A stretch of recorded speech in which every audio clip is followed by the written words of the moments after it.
Monday, July 1st, 2019, Maneco 64, home of alternative economics and contrarian views. So, very interesting markets overnight. Somewhat disappointing, I guess, for gold, but not surprising. I've been saying that I wouldn't be surprised if we retest the breakout of 1375, maybe even a little lower at 1365. Am I saying there's no manipulation? Of course there is. I saw last night when COMEX opened at 11 p.m. London, that gold gapped down $12 and kept going lower. I'm sure, the bullion banks smashed gold. Not gold itself, but sold a lot of paper. They probably piling on to their, short positions of paper. But in the end of the day, that's why I keep telling people that the best way to fight the bankers is not to leave too much money with them and to exchange their credit notes or promissory notes for real cash, which is physical gold. If you don't have physical gold, you don't have cash. That's another thing that is like a fallacy, that we have cash nowadays. The only cash that exists really de facto would be gold and silver. When people talk about a cashless society, well, we've had a cashless society in the UK probably since 1914, because we can't redeem promissory notes anymore for this, and they've taken the silver out of the money back in 1946. So we don't have cash anyway. So the cashless society really means the promissory noteless society. Yes, I know it's frustrating. I've been, saving in cash, gold and silver, since 2002, and I have followed the markets. I worked in the city. I was in front of a screen as a broker, trading futures options for my clients, from 7 a.m. to 6 p.m. almost every day. Followed all the markets. I could see the manipulation in precious metals, and it keeps going on. But the only thing we can do is to know what gold is all about and why you shouldn't try to trade it. Should just try to keep stacking. As I've said in the past, keep stacking the physical. I've even made a t-shirt now, if you're interested, with this gold bar, a Rothschild gold bar. It says keep stacking and take control of your money supply. So what's going on? Why have the markets reacted in this way? Well, it's all about these trade wars. The trade negotiations, if you remember well from last year, were supposed to have been completed, I think, March 1st this year. So here we are, July 1st, 4 months later, and nothing's been done.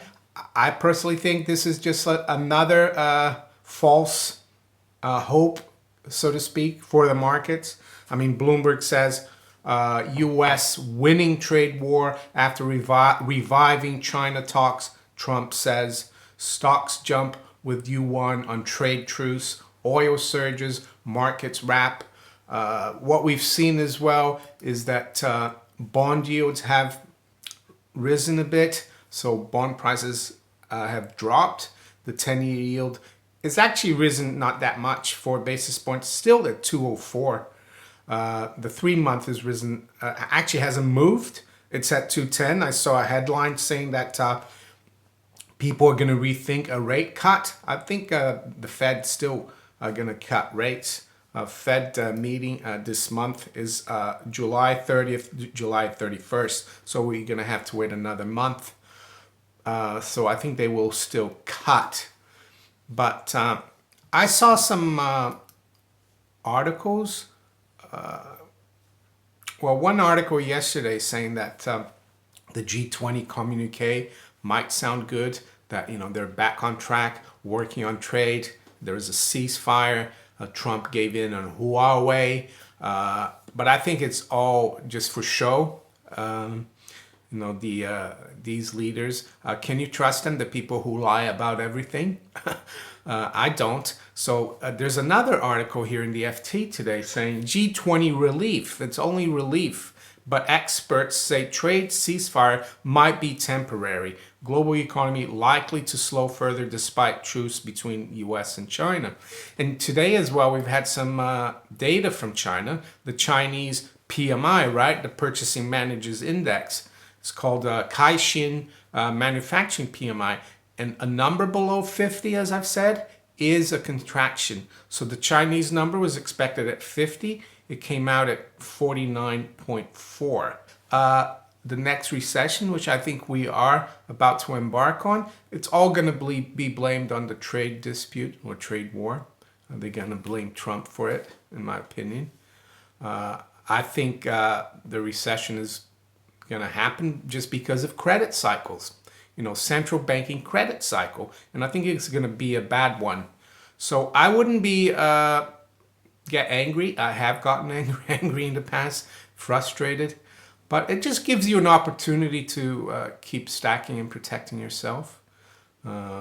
Getting out of the system as much as possible. I would venture to say, if you go to your gold dealer, the price is still there's still gonna be pretty big premium to buy real gold. What they trade is paper gold, right? So yeah, this is just the powers that be, the bullion banks, trying to they're hitting the barometer, saying, no, don't look at this barometer. This barometer is broken, and smashing the gold price. But the barometer will come back on, and gold will go further up. So I'm not concerned. So let's read here this FT story, what they say. It's from Chris Giles in London and Robin Harding in Osaka. It says the G20 summit in Japan did not resolve the trade tensions dogging the global economy, but neither did it exacerbate them, and some progress was made. World leaders pronounced themselves content with the outcome. So these are just pronouncements and statements. As the heads of state left Osaka, a relieved host nation welcomed the unanimously agreed communique. Quite a contrast to last June's disastrous G7 summit, which ended in disarray without an agreement statement. So who can really trust a statement? I mean, look at what is happening with Iran. They had an agreement, and that was just like said, no, we don't want to, that was just like rescinded. So that's what I'm saying. This is just a relief. Says Japanese Prime Minister Shinzo Abe, the G20 chair, said world leaders were united in their determination to foster economic growth. Yes, Mr. Knut Abe, yeah, you will be able to do that. It says, but outside commentators were more downbeat. Most took the view of Mohammed El-Arian. Well, Mohammed El-Arian used to work with Bill Gross at PIMCO, chief economic advisor to Allianz, with big German insurance company, who said the resumption of trade talks between the US and China without removing any tariffs was in line with expectations. Over the long term, translating a ceasefire into durable trade peace is far from automatic. Eric Nielsen, chief economist of UniCredit, said the risk of an abrupt downturn because of trade fictions were now lower, but the relief was likely to be temporary. So there you go. So this is not me trying to talk my book, so to speak. I think the cat's out of the bag. Yes, maybe it's, the trade dispute hasn't helped, but the economies were slowing down already anyway. So I have been speaking about the fact that markets, I even spoke about it, I think on Saturday in my video, my long weekend video, that markets sometimes, even, very bullish markets, when you have a breakout of a very important level, a lot of times you come back to retest that breakout. And, gold has been climbing a wall of worry. I haven't I've tried to not get too, enthusiastic about it. And that's what it looks like we're getting here. We're at 1385 now, gold. So yeah, the key breakout level for me was 1375. Some people talk about 1350. I guess you could argue also the high from last year was around 1365. So yeah, gold could go back down to those levels, but I expect gold to rebound just as quickly as it's come down. Some of you might think that this is over. I don't think so. I think, and actually, in a way, this is a good thing because it means we'll retest those levels quicker. It's going to be done, in fairly short order. The breakout was a couple weeks ago in the middle of June.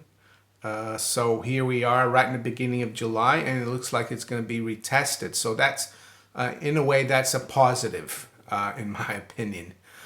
You might not think so, but it's just my opinion, of course. So what about the rest of the markets? So yeah, gold is down 24, 1.7%. Silver is down 1%. It's holding above 15. It's at 15.16. So yes, gold is right now 1385. The Dow is up 288 or 1%. It has been up as much as 300. S&P is up 1.1%, 2973. So let's quickly have a look here how the chart looks. Yeah, it is, at all-time highs, and it looks like it's breaking out, but we still have a lot of time left until the U.S. market opens this afternoon. By the way, it's 8:15 a.m. London time. NASDAQ 100 is up 1.7%, 7798. And the currencies, the pound is down 0.25%, 126.63. The euro is down almost 0.5%, so the dollar is strengthened against the euro and the pound. The euro, of course, is almost 2/3 of the dollar index. Also, the dollar is rallied against the yen here. It's up 0.5% at 108.47. Dollar's down against the yuan, I guess. So that's because of this relief in the trade situation. Dollar's down 1/3%. It's 684.60. Crude oil has benefited from this. Oil is up almost 3%. WTI back above 60. Brent is up 3% as well at 66.54. That's not good news for people here in the UK. With the pound being down and crude being up, things are going to get even tougher, in my opinion. I remember the day when oil was higher, that gold would be higher. But nowadays, it seems that if the stock market is doing well and, and things are back on track, so to speak, oil goes up and the stock market goes up. It's quite amazing how things, how they switch people's thinking. As I said, the bond markets are, a little lower. Yields are higher, but not that much. Don't get discouraged. If you are a stacker of precious metals, I think this is just temporary. As I've said before, looking back to 1971, not only the dollar, but all fiat currencies, they're all sinking against precious metals, especially gold. And why is that? Well, because they're going to keep increasing the supply of these, promissory notes quicker than, people can get gold out of the ground. That's purely, the law of supply and demand that even a child can understand. So are the trade wars solved? I think they're far from being solved. So let's keep an eye on things. If you enjoyed this video, make sure you hit the like button, subscribe to the channel if you haven't yet, and you can also follow me on Steemit, DTube, and on Twitter. I wish you all a great day. Take care.